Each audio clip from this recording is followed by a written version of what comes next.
So YouTube family, Shiloh gets signed by the Tampa Bay Buccaneers, but people losing their mind because he hired Drew Rosenhaus, the famous NFL agent, as his agent, and he relieved Coach Prime. Well, I didn't even know if Coach Prime was his agent. From the reports, they're saying that Shiloh released Deion as his agent and took Drew Rosenhaus. I'm gonna give my opinion on it and what I think actually happened, but let's look at some of these things. Go ahead and hit that like button, hit that notification bell, and thank you for rocking out with the I Smoke Hip Hop Live movement. Let's go.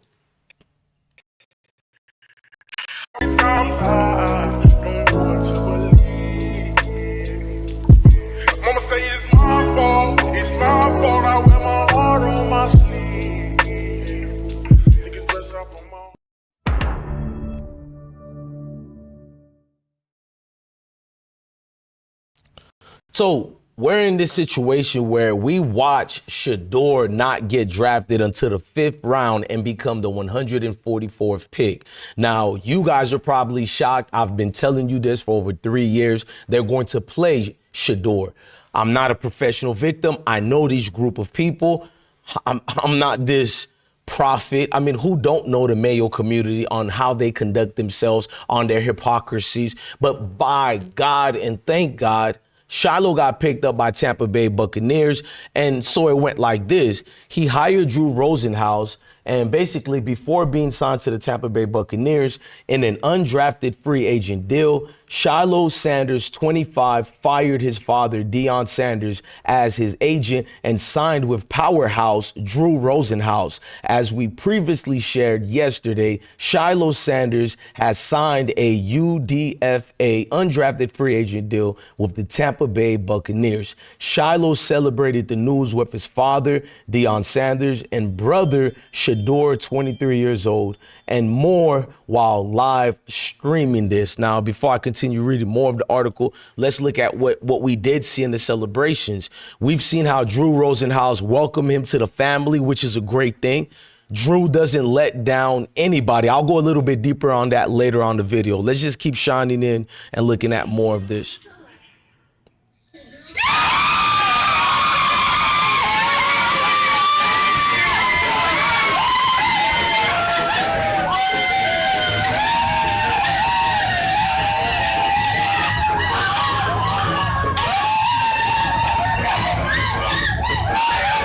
I'm not going to lie, Deion's sons are talented, but I think Shiloh is his most talented son. And I'm not even talking about football. I'm proud that I used to always say on my videos when we cover Shiloh, if it don't work out in the NFL, there are producers and executives are dying to get a hand at you. No Diddy, no Diddy, no Diddy. We talking about the market agencies and all that. He got the charisma.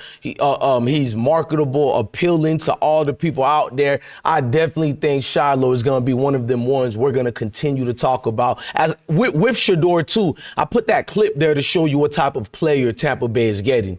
That man lifted up his brother the whole time, and maybe he was worrying about his future, but I guarantee you he put it on the back burner to worry about little bro. How's that not leadership for you right there? Speaking of that, Tampa Bay and Drew did this whole big thing for Shiloh. You would have think he was a first-round selection. That told me everything when I was telling people why since Shador slid all the way to the 5th. I remember when we went to the 5th round, I was like, at this point, it would be better for him to go undrafted. We don't trust any of these teams. I don't trust the Haslam family. Those are the owners of the Cleveland Browns. They were caught saying slick things about Shador. So no, I don't trust them with Shador, but I'm going to leave it up to God, and we'll see where that goes. But I won't be shocked with what I think is happening. Ulterior motives speak like loud volumes. But let's keep going. For Drew Rosenhaus to pick up this young man, I don't think you guys understand. We just had someone trolling Shador, the coach's son from the Falcons. He did this prank video. This is Mickey Loomis here, the GM of the New Orleans Saints. I'm not about to play that whole video. If you want to watch it, I did a video about it already that's uploaded. Go check that out. Because, yes, the games that they play with our families, with our brothers, with us individually, with us as a community, we're not professional victims. That's like someone continuously punching you and you don't even punch them back. You just stop them from punching you and they cry foul and call you the race hustler, you the victim. In this case, Drew Rosenhaus is a man's man. He's a player's man, especially he expertise in looking out for the brother man. Specifically, Drew Rosenhaus, I can contest to this. I'm from Broward County, Florida. He used to work for our news networks, I think it's WSVN Channel 7 News. And I think their news network was by Los Olas, at least near that place in the Fort Lauderdale area. But that situation with Drew Rosenhaus, I got to see from the time I was in elementary school all the way now as a grown man with multiple kids. This dude doesn't just yap. He's not the coach's son who just trolled Shador. And I'm being nice about that. I'm about to give a banger and I'm about to look for info. I don't want to give too much, but we know we can't keep turning the other cheek when these mayonnaise people play with us. But that's another video. Trust me, I got us back. I got our backs. Don't even worry about it. It's going to be beautiful. It's going to be a movie. Steven Spielberg couldn't even do a better get back film on what I'm about to do for this type of creature. But let's stick to Shiloh. I think Shador should have done the same thing, because when you become an undrafted free agent as a rookie, it's kind of better for you if you're going to go in the 5th, 6th, or 7th round anyway, because those teams are going to really play into you. They're not really investing much on those later rounds. But when you sign somebody up, people think it's a throwaway. Not really. You're trying to obtain this person, and if you can't keep them on, the active roster, you're going to at least put them on a practice squad. It's sort of like a developmental system. I know the way Shiloh hits, the way he performed on that field, he don't give a damn about his body. I know you guys think because the way he did it in the college game, he's trash, he's this and that. Man, them scouts like Shiloh, bruh. This is the equivalent of a one-and-done freshman who stayed in college too long and tried to go to the NBA, and he's a second-round pick, even though he excelled in college. But the NBA don't care about all that. They understand the college game plays a more strategic thing versus the professionals. It's kind of a freestyle of your God-given talents. So NBA players, it's never shocking to me. In college, they were averaging 8 points. Their rookie season, they're averaging 18 to 20-something points their first year, because it's more space, it's more freedom. That's sort of like the NFL game. And that man comes out there on the field like a missile. These coaches will be able to utilize him in so much situations, especially with this new football. Players are afraid to tackle, and it's not just because they're afraid of getting fined. A lot of these prima donna players on defense don't really hit no more. They don't wrap up anymore. Shiloh don't wrap up, but he hits you hard enough to make the impact. He lodges the football out of your hands. Almost several times he's done this.